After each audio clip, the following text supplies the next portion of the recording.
রাসূলুল্লাহর উপর প্রতিষ্ঠিত। উনার যোগে একজন মহিলা চোর ধরা পড়ল।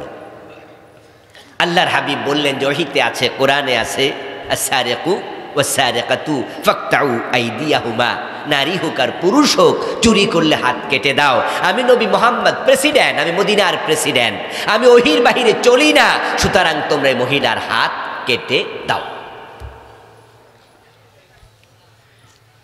ওই মহিলার হাত কাটার অর্ডার রাসূল যখন দিলেন, সাহাবাদের মাঝে নিয়ে কিছুটা প্রতিক্রিয়া হলো, কারণ সেই মহিলা ছিল বিবাহিতা। তারা ভাবলেন যদি মহিলাটার চুরির দায়ে হাত কেটে দেয়া হয় তাহলে তার আর বিয়ে হওয়ার সম্ভাবনা নাই।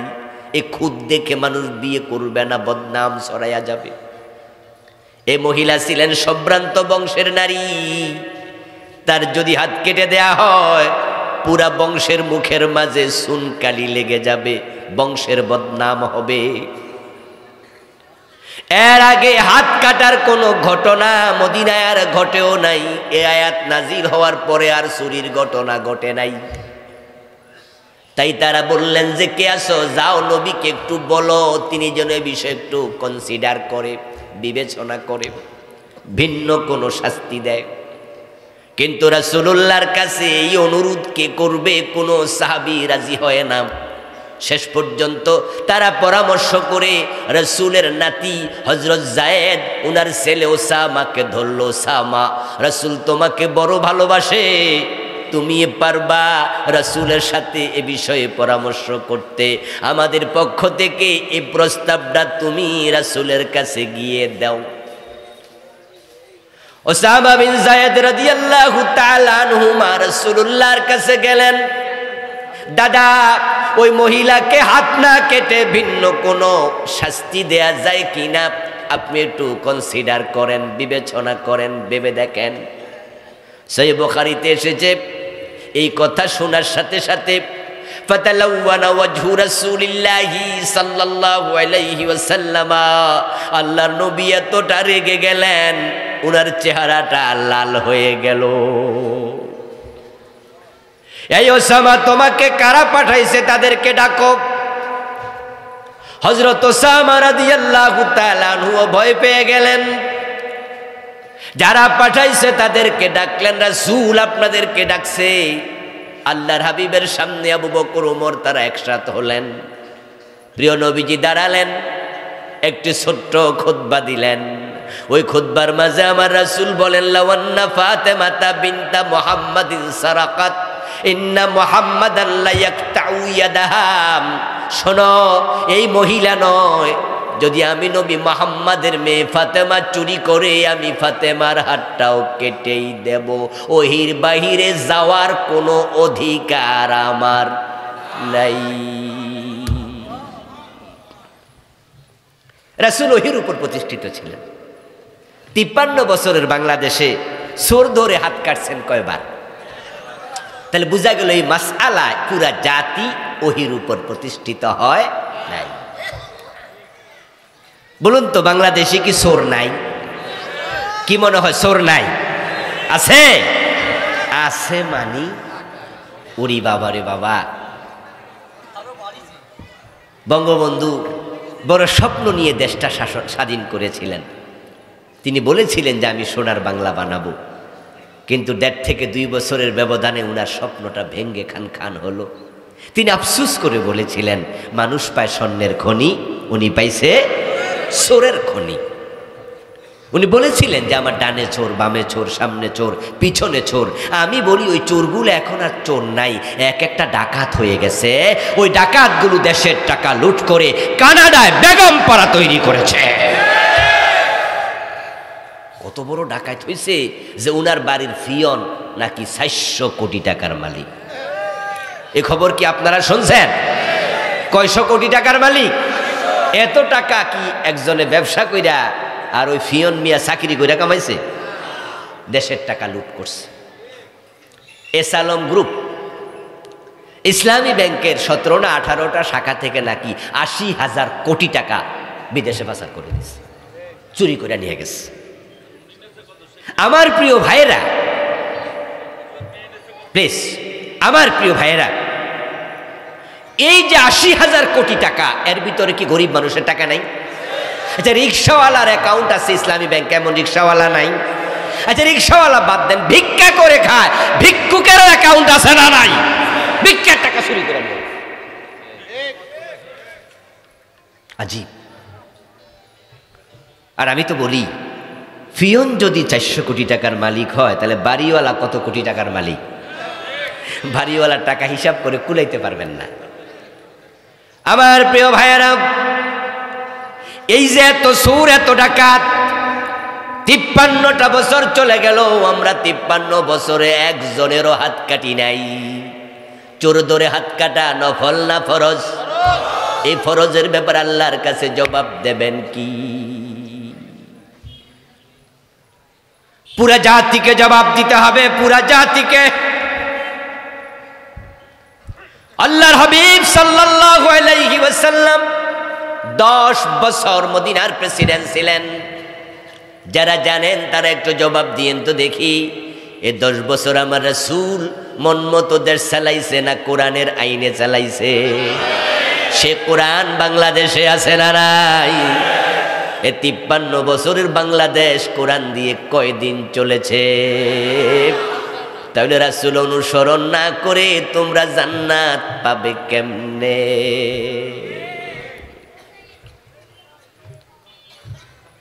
সাহাবায়ে কেরাম প্রিয় নবীজিকে অনুসরণ করতেন কদমে কদমে, পায়ে পায়ে। রাসূলুল্লাহ চলে গেলেন দুনিয়া থেকে। সিদ্দিক আকবর আবু বকর রাদিয়াল্লাহু তাআলা আনহু ক্ষমতায় আসলেন। আসার পর একদল লোক যাকাত দিতে অস্বীকার করে বসলো। আবু বকর শুনে 1 মিনিট দেরি করেন নাই, সাথে সাথে ঘোষণা করে দিলেন, ও খালিদ বিন ওয়ালিদ, তলোয়ারে ধার দেও, ওদের সাথে কিতাল হবে।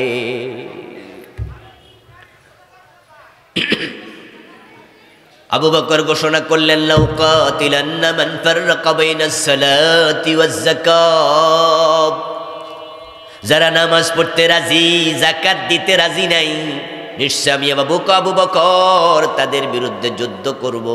এই কথা শোনার সাথে সাথে হযরত ওমর দৌড়ায় আসলেন, এসে বললেন, খলিফাতু রাসূলিল্লাহ, আপনি কিভাবে এমন লোকের সাথে যুদ্ধ করবেন যে লোকগুলো কালেমার স্বীকৃতি দেয়?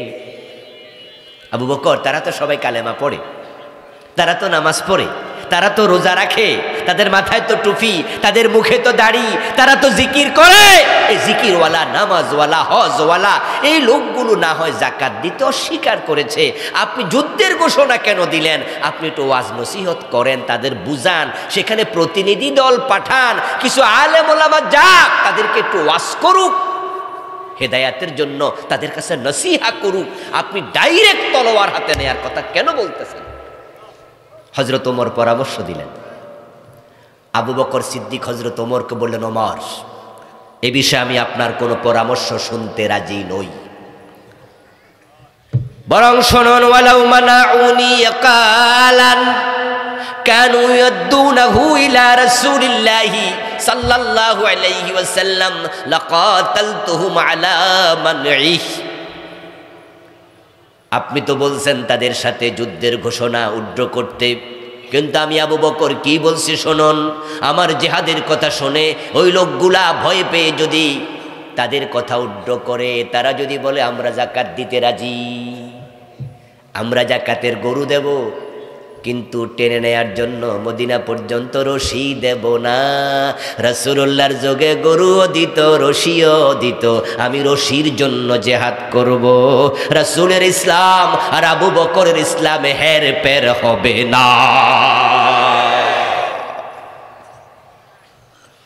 এগিয়ে বসার কোনো জায়গা আছে? নাই মনে হয়। আচ্ছা, এরপরও মাহফিল কমিটি যেহেতু বলছে, আপনাদেরকে একটু আগাইতে বলতেছে, বাহিরে দাঁড়িয়ে আছে লোকজন, বসতে পারছে না, যদিও আমি আগানোর জায়গা খুব একটা দেখি না। আচ্ছা, এরপরও একটু ধাক্কা মাক্কা মারবেননি, একটু হালকা হালকা একটু এটা নাড়াছাড়া দেন তো, একটু বিসমিল্লাহ কইয়া, যদি এক বিগত হয় তাও 2-4 জন এরকম হয়তো হয়ে যাবে আর কি। মেহরবানি করে একটু আগান প্লিজ, একটু আগান সবাই সবাই, যার যতটুকু আছে দাঁড়ানোর লড়ার জায়গা না থাকলে শুধু এমনি দেন, তাও তো হইল। মাশাআল্লাহ মাশাআল্লাহ, প্লিজ পিছনের তারা নড়ছেন না কিন্তু, সামনে তারা আগাচ্ছে, পিছনে তারাও দয়া করে একটু একটু আগান, এতে করে কিছু ভাই তো বসতে পারবে। যারা দাঁড়িয়ে আছে তারা একটু বসে যান, চান্স কাজে লাগান, সুযোগ জীবনে বারবার আসে না। এটা জিকির করুন, লা ইলাহা ইল্লাল্লাহ, লা ইলাহা ইল্লাল্লাহ, লা ইলাহা ইল্লাল্লাহ, লা ইলাহা ইল্লাল্লাহ মুহাম্মাদুর রাসূলুল্লাহ। আমার প্রিয় ভাইয়ের আবু বকর সিদ্দিক বললেন, আমি রশির জন্য জিহাদ করব। উনার আইডিওলজি কি ছিল? উনার চিন্তা ছিল, লোকগুলো আজকে যাকাত দিতে স্বীকার করছে, আমার জিহাদের কথা শুনে ফিরে আসছে, বলছে রশি দেব না, কয়েকদিন পরে আবার বলবো জাকাত দেব না, কয়েকদিন পরে বলবে নামাজ পড়বো না, কয়েকদিন পরে বলবে হজ করব না। আমার রাসূল ইসলাম যেভাবে রেখে গেছে, ইসলাম সেভাবে মানা যেহেতু ফরজ, সামান্য হেরফের মানা যাবে না। আবু বকর সিদ্দিক রাদিয়াল্লাহু তাআলা আনহুর এই ঘোষণা শুনে আবার হযরত ওমর কি বলেন? ওমর বলছেন, ফাআলিমতু আন্নাল্লাহা কাদ শাররাহা সাদরা আবি বকরিন লিল হক। উনার দৃঢ়তা দেখে আমি বুঝতে পারলাম আল্লাহ ইসলামের সঠিক বুঝের জন্য আবু বকরের দিল সেদিন খুলে দিয়েছে। আসলে রাসূলের ইসলাম যেমন, উম্মতের ইসলাম হবে হুবহু তেমন। সামান্য হেরফের সহ্য করা হবে না, সামান্য হেরফের আল্লাহ পছন্দ করে না। নবীজি মুহাম্মদ বলেছেন, মান হাদাসা ফি আমরিনা হাযা মা লাইসা মিনহু ফাহুয়া রাদ। আমার সাথে যা মিলবে না, নতুন আবিষ্কার করা হবে, সেটা বাদ দাও, এটা মারদুদ, এটা মানো না। আব্দুল্লাহ ইবনে ওমর রাদিয়াল্লাহু তাআলা আনহুর সম্মুখে আব্দুল্লাহ ইবনে ওমর রাদিয়াল্লাহু তাআলা আনহুর সম্মুখে এক ব্যক্তি হাসি দিলেন। হাসি দেওয়ার পরে আমরা কোন দোয়াটা পড়ি? বলেন, হাসি দেওয়ার পরে কি পড়ি? আলহামদুলিল্লাহ পড়েন তো হাসি দিয়া। আরে রাসূলের প্রতিটা কথা। আচ্ছা ভাই, ডিস্টার্ব করেন না তো, এই শোনেন, ওকে রেখে চলে যান, যা হয়েছে হয়েছে, ওয়াজের মাঝে ডিস্টার্ব করা দরকার নেই। প্রিয় ভাইরা, কি জানি বলছিলাম, ও হাসি। হাসি দেওয়ার পর আমরা কি পড়ি? আচ্ছা, আলহামদুলিল্লাহ বলে আমরা কার প্রশংসা করি? সুবহানাল্লাহ। যে আল্লাহ তাআলা রাসূলের প্রতিটি কথা লজিক্যাল, প্রতিটি কথা যৌক্তিক, প্রতিটার পিছনে হিকমা আছে। রাসূল তো বানিয়ে বলে নাই যে কোন জায়গায় ইন্না লিল্লাহ কওয়া লাগবে, রাসূলকে এটা শিখাইছে কে? কোন জায়গায় সুবহানাল্লাহ বলা লাগবে, রাসূলকে এটা শিখাইছে কে? রাসূলুল্লাহর ওস্তাদ কে? আল্লাহ, স্বয়ং আল্লাহ। দুনিয়াতে উনার কোনো শিক্ষক নাই, আল্লাহ উনার ডিরেক্টলি শিক্ষক। আচ্ছা, আর রহমান আল্লামাল কোরআন, আই আল্লামাকাল কোরআন। ও নবী মুহাম্মদ, আল্লাহ রহমান, তিনি নিজে আপনাকে কোরআন শিখাইছে। ওয়ালা তুহাররিক বিহি লিসানাকা লিতাজালা বিহি। আমি কোরআন নাজিল করছি মুখস্থ করার জন্য, ঠোঁট নাড়া দরকার নাই। ইন্না আলাইনা জামাহু ওয়া কুরআনাহু ফাইদা করানাহু ফাত্তাবি কুরআনা সুম্মা ইন্না আলাইনা বায়ানা। ও নবী মুহাম্মদ সাল্লাল্লাহু আলাইহি ওয়াসাল্লাম, এ কোরআন আপনার কলবে নাজিল করার দায়িত্ব আমার, কলবে জমা করার দায়িত্ব আমার। যখন হয়ে যাবে নাজিল শেষ, সুম্মা ইন্না আলাইনা বায়ানা, এটার ব্যাখ্যা শিখানোর দায়িত্ব আমি আল্লাহ। কোরআনে যে ব্যাখ্যা রাসূল করতেন, এই ব্যাখ্যা রাসূলকে কে শিখাইছে? উনি যে আলহামদুলিল্লাহ শিখাইলেন।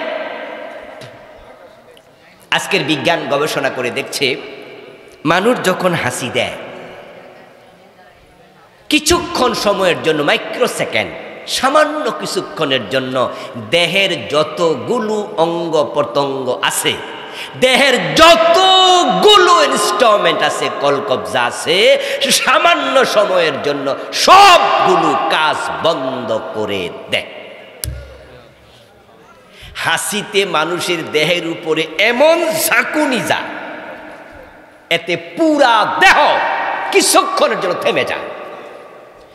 যদি এটা পরে সচল না হতো, মানুষটার প্রাণবায়ু আর ফিরে আসতো না। কিছুক্ষণের জন্য সব থেমে গেছে। এবার বলুন তো, পরে সচল করেছেন কে? তো যিনি সচল করলেন তাকে ধন্যবাদ দেয়া দরকার আছে কিনা? এজন্য আমরা হাসি দিয়ে পড়ি, আল্লাহ সকল প্রশংসা তোমার। আল্লাহর হাবিব শিকারেন আলহামদুলিল্লাহ। আব্দুল্লাহ ইবনে ওমর রাদিয়াল্লাহু তাআলা আনহুর সম্মুখে একজন ব্যক্তি হাসি দিল। হাসি দিয়া সে বলতেছে, আলহামদুলিল্লাহ ওয়াসসালাতু ওয়াসসালামু আলা রাসূলিল্লাহ। সে আল্লাহর প্রশংসা করে রাসূলের উপর দুরূদ শরীফ পড়ল। আব্দুল্লাহ ইবনে ওমর তাকে ধরলেন, ও মিয়া, হাসি দেওয়ার পর রাসূল আলহামদুলিল্লাহ শিখাইছে, তুমি দুরূদ পাইলা কই? রাসূল শিখাইছে আলহামদুলিল্লাহ, তুমি যে ওয়াসসালাতু ওয়াসসালামু আলা রাসূলিল্লাহ দুরূদ পাঠ করলা, আচ্ছা এইখানে দুরূদ পাইলা কই? ও ব্যক্তি চুপ। বুঝাইতে চাইল, হুজুর দুরূদ শরীফ তো ভালো জিনিস। আব্দুল্লাহ ইবনে ওমর বলেন, লাইসা হাকাযা, রাসূল যাহা বলে নাই সেটা বলো না, তুমি যেভাবে পড়ছো সেভাবে পড়া যাবে না। রাসূলের ইসলামের সাথে উম্মতের ইসলাম মিলতেই হবে। কথা বুঝেন, কথা বুঝেন, সব জায়গায় মিলাবেন, এভরি হয় আর সব জায়গায়। আমরা মাঝে মাঝে রাসূলের ইসলামের চেয়েও পীরের ইসলামকে গুরুত্ব বেশি দিই। হুজুরের ইসলাম, হুজুর কইছে এভাবে, ওকে। যেমন আমরা যখন জিকির করি, প্রিয় নবী জিকির শিখাইছেন লা ইলাহা ইল্লাল্লাহ, জিকির শিখিয়েছেন সুবহানাল্লাহ, আলহামদুলিল্লাহ, আল্লাহু আকবার, সুবহানাল্লাহি ওয়া বিহামদিহি সুবহানাল্লাহিল আযীম, আশহাদু আল্লা ইলাহা ইল্লাল্লাহু ওয়াহদাহু লা শারীকা লাহু। রাসূলুল্লাহ যেই শব্দে জিকির শিখাইছে, ইস্তেগফার শিখিয়েছে, সে প্রতিটা শব্দ হাদিসের কিতাবে সংরক্ষিত আছে।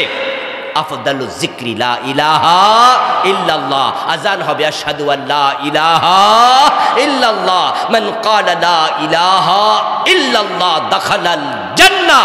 লা ইলাহা ইল্লাল্লাহ শ্রেষ্ঠ জিকির, কালেমা, এটাই জান্নাতের চাবি। কিন্তু আমরা জিকির করতে করতে এক পর্যায়ে হু হু হু পাইলেন কই? নাই। ইল্লাল্লাহ ইল্লাল্লাহ ইল্লাল্লাহ এমন জিকির করার লোক আজকের মাহফিলও 2-4 জন আছে। এই জিকির ছাত্র জীবনে আমিও করেছি, আমাদের উস্তাদরা করিয়েছে ইল্লাল্লাহ ইল্লাল্লাহ। কিন্তু পরবর্তী জীবনে এসে যখন দেখলাম যে একটি হাদিসও সাবেত নাই রাসূল ইল্লাল্লাহ জিকির জীবনে একবার করেছে। প্রিয় নবীজি মুহাম্মদ ইল্লাল্লাহ শব্দে একদিনও জিকির করেন নাই। তিনি করেছেন পুরা কালেমা, কিন্তু মাঝখানে আপনি ভাঙলেন কেন? ভাঙ্গার অধিকার আপনাকে কে দিল? রাসূলুল্লাহ জিকিরের সাথে আপনার জিকির মিলবে। প্রিয় নবী মুহাম্মদ সাল্লাল্লাহু আলাইহি ওয়াসাল্লাম ঈদ উদযাপন করলেন 2টা, ঈদুল ফিতর, ঈদুল আযহা। এখন বাংলাদেশের লোকেরা ঈদ মিলাদুন নবী বানাইছে, বানানোর পরে স্লোগানও বানাইছে, সকল ঈদের সেরা ঈদ ঈদে মিলাদুন নবী। আমরা জিজ্ঞেস করি, দোস্ত, যদি তোমারটা সেরা হয়, আমার রাসূল যে 2টা করছে এগুলা নিচে পড়ে গেল না বুঝি? আমার রাসূলের ঈদে তো ঈদের নামাজ আছে 2 রাকাত করে, ঈদের 2টা খুতবা আছে। কিভাবে ঈদ উদযাপন করা লাগে সেটার নিয়ম কানুন হাদিসে আছে। ঈদে মিলাদুন নবী যে তুমি বানাইলা, তোমার ঈদে মিলাদুন নবীতে ঈদের নামাজ কয় রাকাত? কয় না, নাই। খুতবা আসেনি? কয় নাই। ঈদে মিলাদুন নবী উদযাপনের কোনো তরিকা হাদিসে আসেনি? নাই। তো সেরা হইল কি দিয়া? জিলাপি দিয়া, হালুয়া, রুটি আর খেসুরি দিয়া। আপনার ইসলাম রাসূলের সাথে মিলতে হবে। আমরা বাড়াবাড়ি করছি, সারাসারি করছি। ইসলামে বাড়াবাড়িও জায়েজ নাই, সারাসারিও জায়েজ। আবু বকর সিদ্দিক বললেন, যাকাত দেবে না, জিহাদ হবে, কিতাল হবে। আল্লাহর নবী ওহীর উপর উপর প্রতিষ্ঠিত। এবার বলুন তো, ইসলামী রাষ্ট্র যখন থাকবে, কোন ভূখণ্ডের মালিকানা শাসন যখন মুসলিমদের হাতে আসবে, তখন মুসলিম শাসকের উপরে যাকাত আদায় করে বিলি বন্টন করার দায়িত্বটা নফল না ফরজ? আল্লাহর কোরআনে এটা আছে না নাই? ওহির মাঝে এটা আছে, আল্লাযীনা ইম্মাক্কান্নাহুম ফিল আরদি আকামুস সালাহ ওয়া আতাউয যাকাহ ওয়া আমারু বিল মারুফি ওয়া নাহাউ আনিল মুনকার। নবীজি মুহাম্মদ বলেছেন, তুখাযু মিন আগনিয়াইহিম ফাতুরাদ্দু ইলা ফুকারাইহিম, যাকাত ধনীদের থেকে তোলা হবে, গরিবের মাঝে বন্টন করা হবে। আল্লাহ বলে এটা রাষ্ট্রের দায়িত্ব। চারটা দায়িত্ব আমি দিলাম। এক নাম্বার দায়িত্ব, নামাজ কায়েমের আইন বানাবে। ইমাম আবু হানিফা, শাফি, মালিক, আহমদ ইবনে হাম্বল রাহিমাহুমুল্লাহ, চার ইমাম একমত, ইসলামী রাষ্ট্রে মুসলমানদের দেশে যদি কোনো বালেগ নামাজ না পড়ে তাকে জেলে দিতে হবে। আচ্ছা, বাংলাদেশে এই আইনগুলো চলমান আছে তো? চলতেছে? আচ্ছা, বাংলাদেশের সরকার কি গরিবদের ধনীদের থেকে যাকাত আদায় করে? গরিবদের মাঝে বিলি বন্টন করে? তো আবু বকর ওহির উপরে 53 বছরের বাংলাদেশ যাকাতের প্রশ্নে ওহির অনুসরণ করছে না। আচ্ছা, আবু বকর সিদ্দিক রাদিয়াল্লাহু তাআলা আনহু যারা যাকাত দেয় নাই তাদের সাথে যদি জিহাদ ঘোষণা করেন, আজকের এই দিনে তিনি বাংলাদেশে থাকলে যারা যাকাত দিতে রাজি হচ্ছে না তাদের বিরুদ্ধে আবু বকর জিহাদ ঘোষণা করতেন কিনা? এই 53 বছরে যাকাতের প্রশ্নে আমরা ওহির বাহিরে চলে গেছি। আবু বকর 2 বছর 3 মাসের মতো ক্ষমতায় ছিলেন, তারপর মরে গেলেন। উনার ক্ষমতাকালে ইসলামে সামান্য হেরফের তিনি সহ্য করতেন না। আমার প্রিয় ভাইয়েরা, আবু বকরের পর ওমর আসলেন ক্ষমতায়। হযরত ওমর তো অর্ধ দুনিয়া চালাইলেন। অর্ধ দুনিয়া যখন ওমর শাসন করলেন, মন মতো না কোরআন মতো। অর্ধ পৃথিবী করেছো শাসন ধুলার তখ্তে বসে, খেজুর পাতার প্রাসাদ তোমার বারে বারে গেছে খসে। উনার খেলাফতকালে তো উনার ছেলে আবু শাহামা মদ পান করল। আবু শাহামা যখন মদ পান করেছে, হযরত ওমর রাদিয়াল্লাহু তাআলা আনহু উনার ছেলেকে ছাড় দিলেন না 80 বেত দিলেন। রাসূলের হাদিস, মদ পান করলে 80 বেত দিতে হবে। ওমর নিজের ছেলেকেও ছাড়লেন না, বরং বেত্রাঘাতে ছেলেটা মরেই গেল মদ্যপানির অপরাধে। প্রিয় পুত্রকে নিজ করে মেরেছ দোররা, মরেছে পুত্র তোমারই চোখের পরে। এবার আপনাদের কাছে আমি আসতে চাই, বাংলাদেশে মদ, ইয়াবা, হেরোইন, ফেন্সিডিল আছে না নাই? 80 বেত দিছেন কয়দিন? ওমর তহির বাহিরে চলেন নাই, তাই নিজের ছেলেকেও ছাড় দেন নাই। এখন 53 বছরের বাংলাদেশে মদপানকারীকে একদিনও 80 বেত দেয়া হয় নাই। এতে বোঝা যায় মাসলায় আমরা ওহির উপরে প্রতিষ্ঠিত নাই। আচ্ছা, এইভাবে যদি আমি বলতে থাকি তাহলে 20টা, 50টা, 100টা আমি আপনাদের সামনে তুলে ধরতে পারবো। ডজন ডজন, শত শত মাসআলা এদেশ ইসলামের আলোকে চলছে না, অথচ 92% নাকি। তো জান্নাতি দল তো একটা, যেটা ওহির উপর প্রতিষ্ঠিত। এখন আপনারা সবাই মুসলমান, 92% বলছেন ওহি এই দেশে চলে না, কোরআনের আইন চলে না। এতে বোঝা যায় রাসূলের দল এই দেশে পরাজিত, পরাজিত, পরাজিত।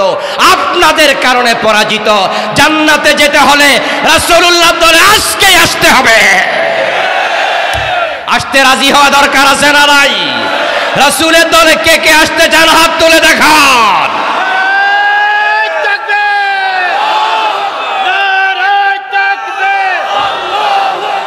কোরআন হাদিসের আলো সংসদে জালো,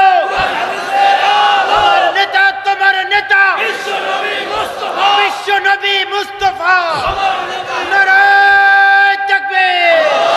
আমার প্রিয় ভাইরা, রাসূলুল্লাহর দল ইসলাম। কোরআনের দল, ঠিক কি না? আল্লাহ উনাকে পাঠাইছো কি দিয়ে? বিল হুদা ওয়া দীনিল হক। আমি আপনাকে কোরআন এবং দ্বীনে হক ইসলাম দিয়ে পাঠিয়েছি। লিউযহিরাহু আলাদ-দীনি কুল্লিহি। আমি আল্লাহর উদ্দেশ্য হলো আপনার জীবনের লক্ষ্য বানালাম, আপনার জীবনের উদ্দেশ্য বানালাম কোরআন পাঠানোর পিছনে। আমি আল্লাহর লক্ষ্য আপনি কোরআনটাকে সমাজে বিজয় করে দেবেন। লিউযহিরাহু আলাদ-দীনি কুল্লিহি। সমাজে যত প্রতিষ্ঠিত মতবাদ আছে, সংবিধান আছে, তন্ত্র মন্ত্র আছে, মানুষের বানানো বিধান আছে, আপনি সবগুলোর উপরে আপনি কোরআনকে বিজয় করবেন। সুবহানাল্লাহ পড়েন। রাসূলকে আল্লাহ পাঠিয়েছে কোরআনের বিজয়ের জন্য। আল্লাহ নিজে বলছেন কোরআনে 3টা সূরাতে একই কথা বলেছেন, 3 সূরা 3 আয়াতে ভিন্ন ভিন্ন জায়গায়।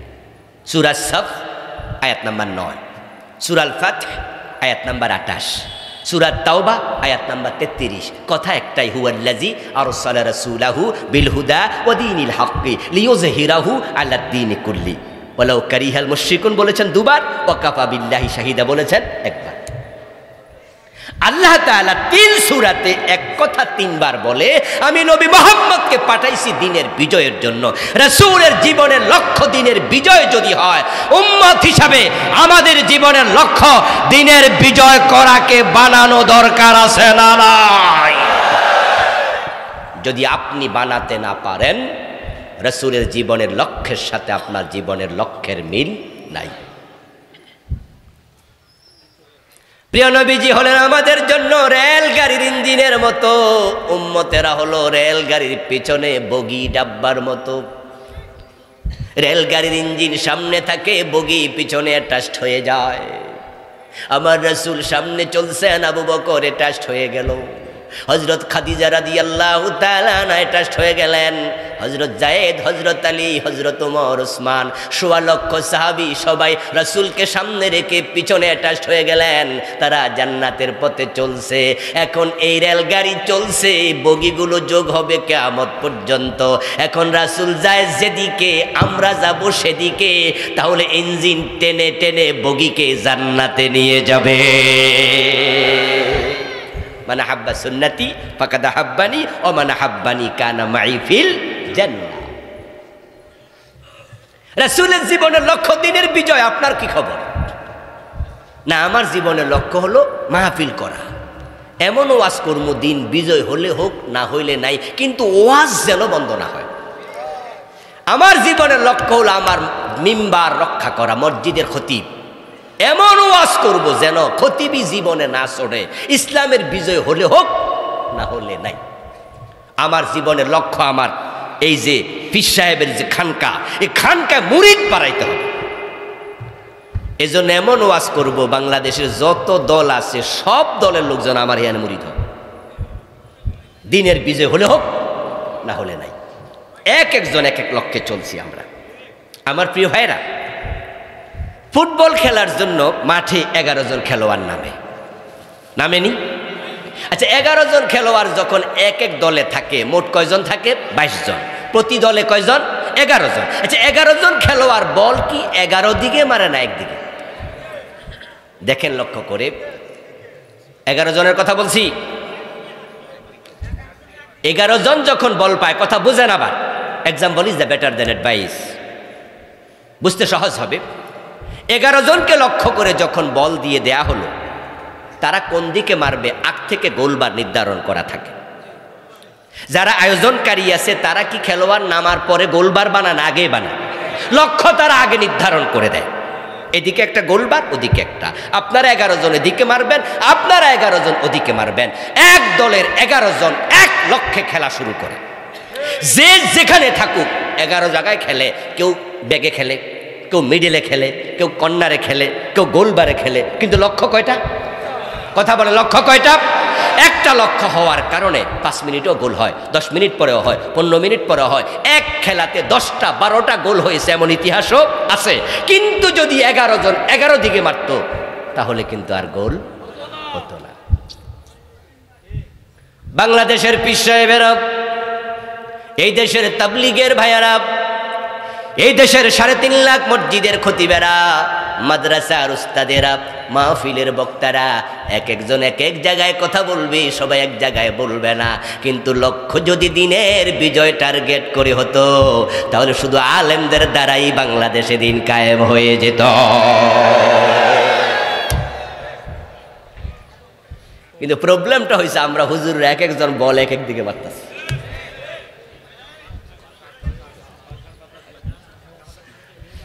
আমার বন্ধু, দিন কায়েমের ব্যাপারে, দিনের বিজয়ের ব্যাপারে আমরা আলেমরা একমত হতে এখনো পারিনি। এবার অগাস্ট বিপ্লবের পরে আল্লাহ কিন্তু সুযোগ করে দিছে।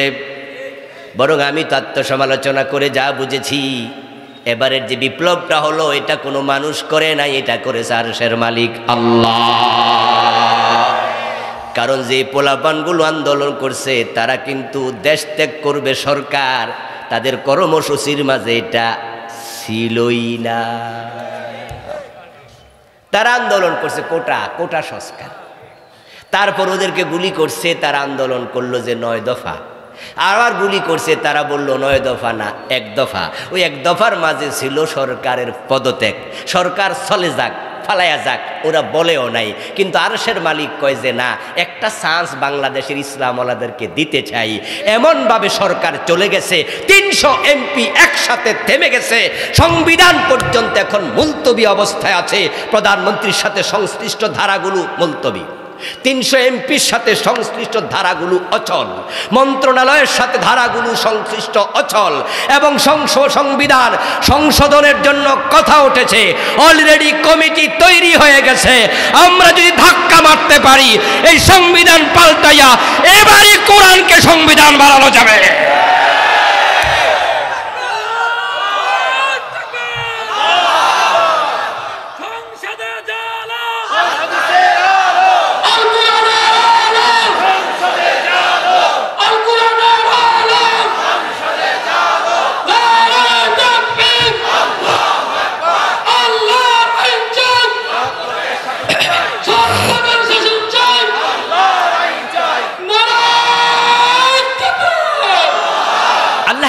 প্রিয় নবীজি মুহাম্মদ সাল্লাল্লাহু আলাইহি সাল্লামকে দিন বিজয়ের জন্য পাঠালেন।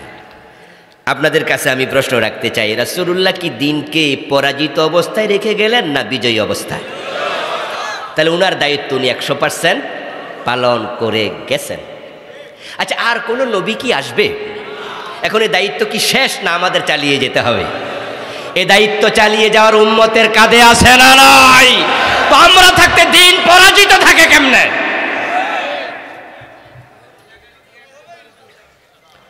আমার বন্ধু আমার, আজকের ওয়াজের কারণে কালকে ইসলাম কায়েম হয়ে যাবে ব্যাপারটি কিন্তু তা নয়, এত সহজ নয়। আমরা তো বলে আসছি দীর্ঘদিন ধরে, এই দেশ ইসলামী আন্দোলন যারা করে তারা কোরআনের আইনের কথা বারবার বলতেছে, কিন্তু বিজয় তো হয়নি। আমাদের বলা থামাই না, আমরা বলেই যাব। একটা মাত্র কারণ, দিন কখন বিজয় হবে কখন হবে না এটা আল্লাহর ব্যাপার, বিজয় তার হাতে। কিন্তু আমরা দিন বিজয়ের কথা বলতে বলতে মরতে চাই।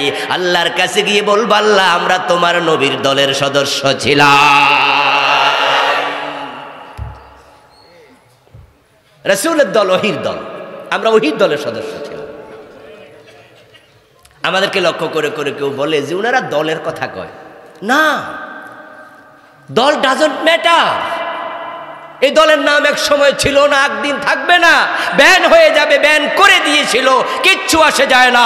আমরা ব্যক্তিকে ক্ষমতায় নিতে কথা বলি না, আমরা আল্লাহর কোরআনকে ক্ষমতায় নিতে কথা বলি। আমরা ওহীর অনুসরণকারী, ব্যক্তির না। আল্লাহর নবী দ্বীনের বিজয় করার জন্য মক্কায় 13টি বছর চেষ্টা করলেন। মক্কা এমন এক জায়গা যেখানে কোরআনের সূরা নাজিল হয়েছে সবচেয়ে বেশি। কোরআনে 114 সূরা, তার মাঝে মক্কায় নাজিল হয়েছে 86টা, মদিনায় নাজিল হয়েছে 28টা। নবীজি সাল্লাল্লাহু আলাইহি সাল্লামের নবুয়তের বয়স ছিল 23 বছর, মক্কায় ছিল 3 বছর বেশি, 13 বছর, মদিনায় হলো 10 বছর। আল আশারা আল মুবাশশারা, 10 জন বড় বড় সাহাবী, এই 10 জনের জন্মস্থান মক্কায়। আবু বকর, ওমর, ওসমান, আলী, 4 জন খোলাফায়ে রাশেদা, 4 জনের জন্মস্থান মক্কায়। নবী মুহাম্মদের জন্মস্থান কোথায়? লক্ষ্য করে দেখুন প্রিয় ভাইয়েরা, আল্লাহর হাবিব সাল্লাল্লাহু আলাইহি ওয়াসাল্লাম সুআশারা মুবাশশারা খলিফা, চার খলিফা, সবার জন্মস্থান মক্কায়, কিন্তু ইসলাম বিজয় হলো মদিনায়। মক্কায় সূরা নাজিল হয়েছে ৮৬টা, বেশি অনেক। ইসলাম বিজয় হলো মদিনায়। রাসূলুল্লাহ ৩০ বছরের মাঝে মক্কায় ছিলেন ১৩ বছর, মদিনায় ১০ বছর, ৩ বছর বেশি সময় দিলেন মক্কায়। ইসলাম বিজয় হয়েছে মদিনায়। প্রশ্ন উঠতে পারে কারণ কি? উত্তর শুধু একটা, মক্কার সংসদ দারুন নাদওয়াতে আবু জেহেলরা রাসূলুল্লাহকে কোরআন নিয়ে ঢুকতে দেয় নাই, আর মদিনার লোকেরা রাসূল যাওয়ার সাথে সাথে কান্দে তুলে নেচেছে। সবাই মিলে রাসূলকে মদিনার প্রেসিডেন্ট বানাইছে, কোরআন দিয়ে দেশ চলেছে, ইসলাম বিজয় হয়ে গেছে। বাংলাদেশও দিনের বিজয় তখনই হবে যখন বাংলার সংসদে আল্লাহর কোরআন ঢুকবে।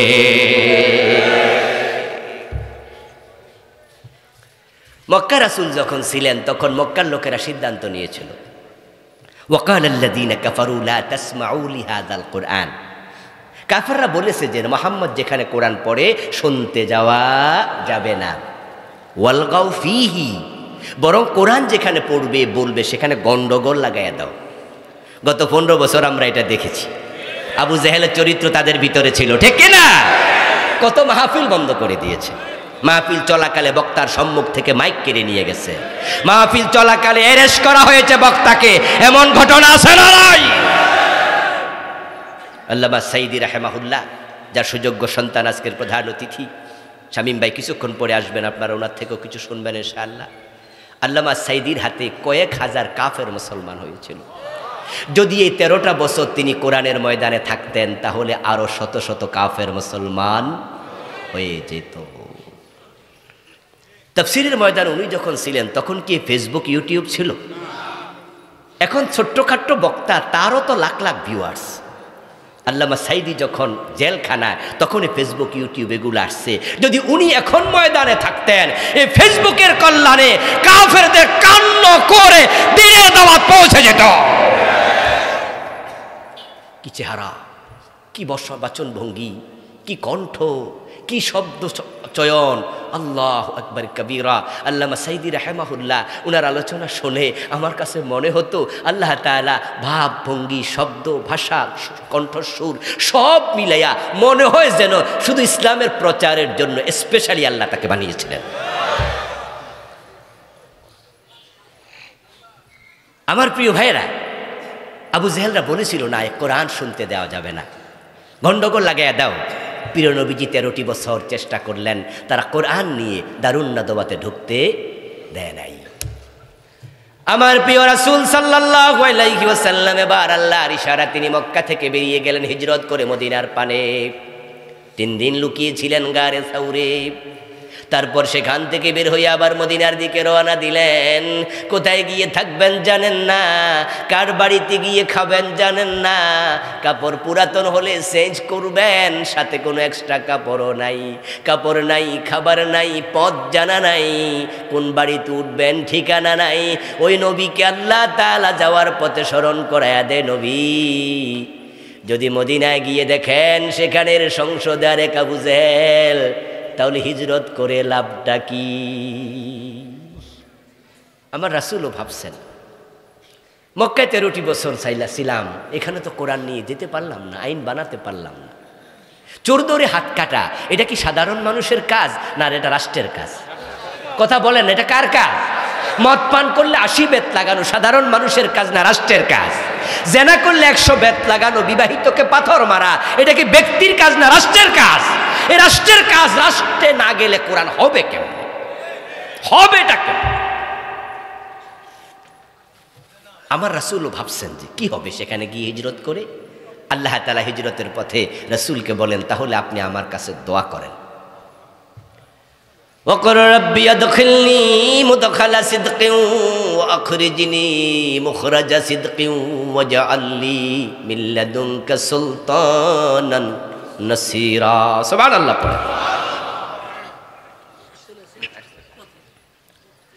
আল্লাহ তাআলা দোয়া শিখায়া দেও, নবী ওয়াজআলনি মিন লাদুনকা সুলতানান নাসীরা, বলে আমি আল্লাহর কাছে দোয়া করুন, আল্লাহ তুমি আমাকে রাষ্ট্র ক্ষমতা দিয়ে সাহায্য করো।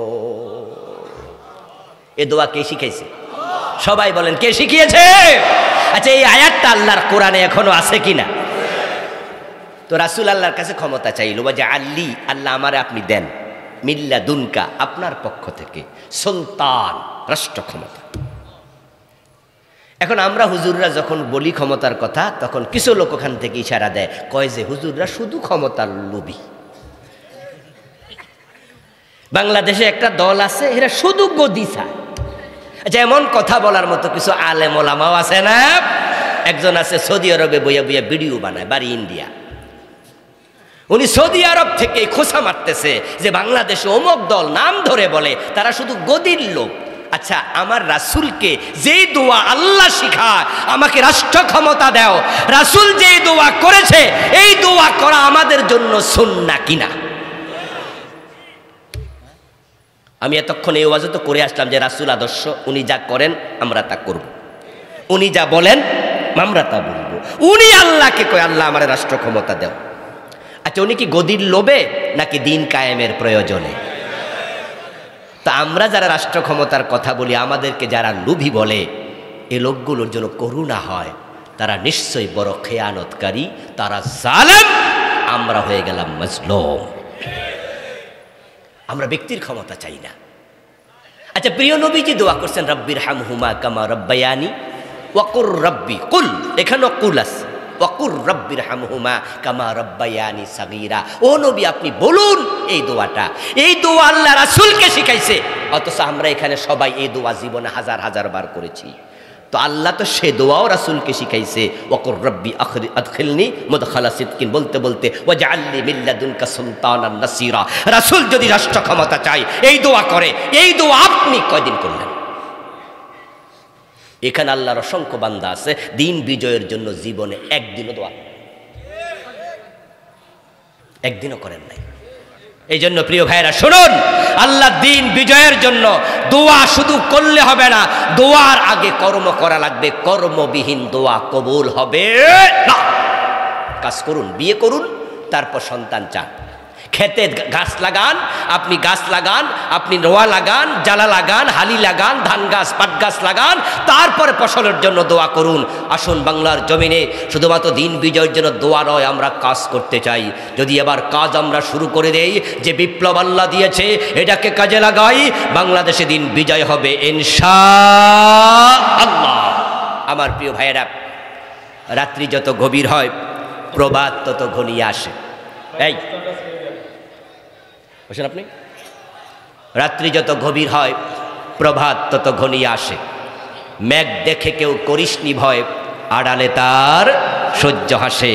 গত 15 বছরের জুলুম অত্যাচার প্রমাণ করেছে এই দেশে ইসলামের সূর্য উদিত হওয়ার সময় এসেছে। মায়ের প্রসব বেদনা প্রমাণ করে সন্তান, নতুন সন্তান দুনিয়ার মুখ দেখবে। আমাদের উপর জুলুম অত্যাচারী প্রমাণ করেছে এই দেশে বিপ্লব ঘনিয়ে আসছে। অগাস্ট বিপ্লবের পরে সামান্য ছোঁয়া পেয়েছি, চূড়ান্ত বিপ্লব আমরা করব দিন বিজয়ের মাধ্যমে। দিন বিজয়ের জন্য সবাই একসাথে কাজ শুরু করে দেন। হতে পারে এবারই কোরআন সংসদে চলে যাবে ইনশাআল্লাহ।